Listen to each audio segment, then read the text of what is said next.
Ma mère est née à Hanoï. Elle a quitté le Vietnam à l'âge de 2 ans. Pourtant, son enfance a été bercée par les récits de sa mère. Ma grand-mère a passé 20 ans de sa vie là-bas. Elle est carteronne, petite fille de métis. Ma famille maternelle a vécu en Indochine pendant 5 générations. Je suis né à Paris. Enfant, je ne m'intéressais pas à mes origines vietnamiennes, trop lointaines. J'avais assez de l'amour que me portaient mes parents pour aller en chercher chez de lointains ancêtres.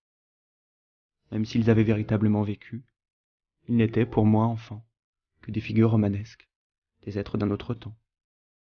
Un aïeul mort en duel, une grand-mère succombant aux vapeurs de l'opium.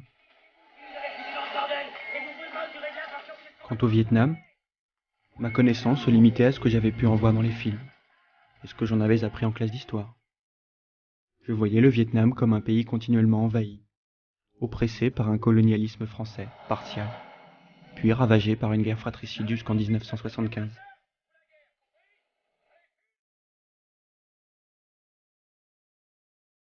À 20 ans, je me suis senti déraciné. J'ai soudain éprouvé le besoin d'aller voir de l'autre côté du miroir.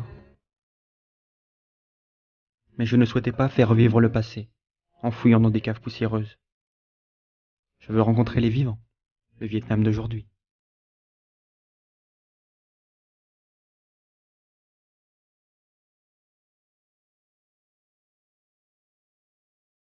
C'est alors qu'a germé l'idée du projet Cyclociné. Monté dans les orphelinats ambulants, qui traversera le Vietnam du sud au nord, de Saigon à Hanoï.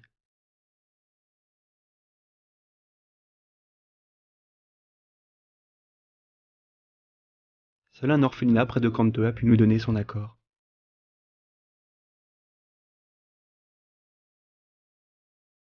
Mais qu'importe. Aujourd'hui, nous nous envolons pour Saigon.